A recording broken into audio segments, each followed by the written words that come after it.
સત્સંગ સાગર યુટ્યુબ ચેનલમાં આપ સૌનું હાર્દિક સ્વાગત છે। આજે આપણે આ વિડીયોમાં સાંભળવાના છીએ પ્રદોષ યાની કે ત્રયોદશી વ્રતકથા। પ્રદોષ રજની મુખમાં ના અનુસાર સંધ્યાકાળ પછીનો સમય અને રાત્રિ પ્રારંભ થતાં પહેલાં આ બંને વચ્ચેનો જે સમય છે, ભગવાન નરસિંહે જે સમયે હિરણ્યકશુપને જે સમયે સંહાર કરેલો, ન રાત્રિ ન દિવસ, આ સમયને પ્રદોષ કહેવામાં આવે છે। પ્રદોષ વ્રત કરનારે આ સમયે જ ભગવાન શંકરનું પૂજન અને અર્ચના કરવા જોઈએ। પ્રદોષ વ્રત કરવા માટેની ઉત્તમ તિથિ ત્રયોદશી એટલે કે 13 છે। વ્રત કરનારે 13 કોઈ પણના દિવસે વહેલી સવારે ઉઠી નિત્ય કર્મને પૂજા પાઠ પતાવી ભગવાન શંકરના મંદિરે જઈ દર્શન કરવા અને મનમાં વ્રતનો સંકલ્પ કરવો। આખો દિવસ ઉપવાસ કરવો, જો નકોરડો થઈ શકતો વધારે સારું। સાંજના સમયે 3 ઘડી એટલે થોડો સમય પહેલાં વ્રત કરનારે નાહીને સ્વચ્છ સફેદ વસ્ત્ર ધારણ કરવા અને સંધ્યા વંદના કરવી અને ત્યારબાદ ભગવાન શિવનું પૂજન પ્રારંભ કરવું। પૂજા સ્થળને સ્વચ્છ પાણીથી ધોઈને ત્યાં 7 ધાન્યનો મંડપ બનાવવો અને તેના ઉપર 7 રંગના પુષ્પથી પદ્મ પુષ્પની આકૃતિ બનાવી તેની સામે પૂર્વાભિમુખ કૃષ્ણ આસન ઉપર અથવા ગરમ આસન ઉપર બેસવું અને ભગવાન મહેશ્વરનું ધ્યાન કરવું।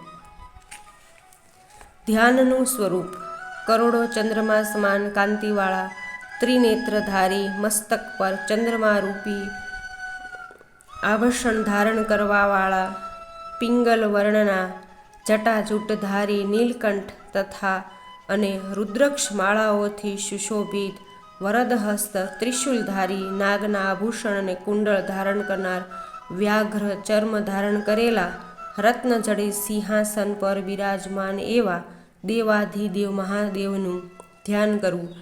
આ વ્રતના ઉદ્યાપનની વિધિ બીજા દિવસે વહેલી સવારે સ્નાનાદિથી કાર્યોથી નિવૃત્ત થઈને રંગીન વસ્ત્રોને મંડપ બનાવવો। ત્યારબાદ તે મંડપમાં શંકર અને પાર્વતીની પ્રતિમા સ્થાપિત કરવી અને વિધિવત પૂજન કરવું।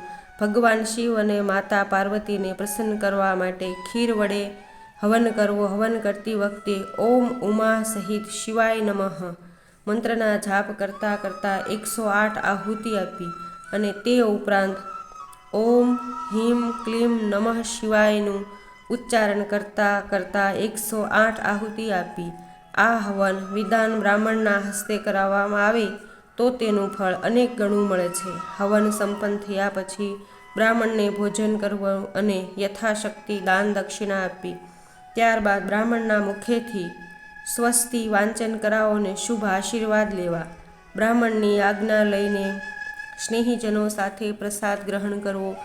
આ પ્રમાણે વ્રત કરનાર પુત્ર પૌત્રાદિથી યુક્ત થાય છે તથા તેના ધન ધાન્ય સુખ સંપત્તિ અને આરોગ્યમાં વધારો થાય છે અને દરેક ક્ષેત્રમાં વિજય મેળવે છે અને સર્વ પાપોમાંથી મુક્ત થઈ મોક્ષ પામે છે। આ પ્રમાણે સ્કંદ પુરાણમાં કહેવામાં આવ્યું છે।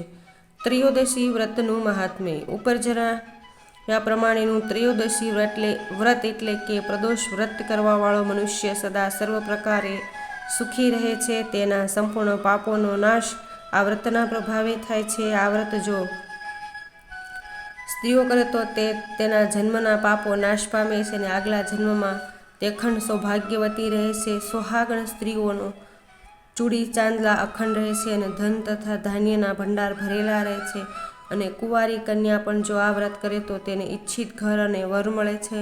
વ્રત કરનાર જે મનોકામનાથી આ વ્રત કરે છે તેની મનોકામના ભગવાન શંકર અચૂક પૂરી કરે જ છે।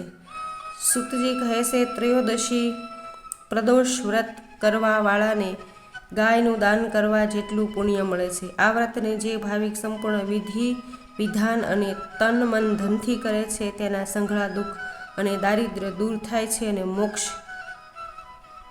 ઓવા પરમપદને પામે છે। પ્રદોષ વ્રતના વારનો પરિચય. રવિ પ્રદોષ દીર્ઘાયુ અને આરોગ્યની વૃદ્ધિ માટે રવિ પ્રદોષ વ્રત કરવું જોઈએ. સોમ પ્રદોષ ગ્રહ દશા નિવારણ મનોકામનાના હેતુ માટે સોમ પ્રદોષ વ્રત કરવું જોઈએ. મંગળ પ્રદોષ રોગથી મુક્તિ અને સ્વાસ્થ્ય વધારવાના હેતુથી મંગળ પ્રદોષ વ્રત કરવું જોઈએ. બુદ્ધ પ્રદોષ સર્વકામના સિદ્ધ માટે આ પરમ ફળદાયી બુદ્ધ પ્રદોષ વ્રત કરવું જોઈએ. રોગ શત્રુ સંકટના નિવારણ માટે ગુરુ પ્રદોષ વ્રત કરવું જોઈએ. સૌભાગ્યની અખંડતા અને સ્ત્રીની સમૃદ્ધિ માટે શુક્ર પ્રદોષ વ્રત કરવું જોઈએ. ખોવાયેલી વ્યક્તિ વસ્તુ કે સત્તા પ્રાપ્ત કરવા માટે શનિ પ્રદોષ વ્રત કરવું જોઈએ. ઓમ નમઃ શિવાય.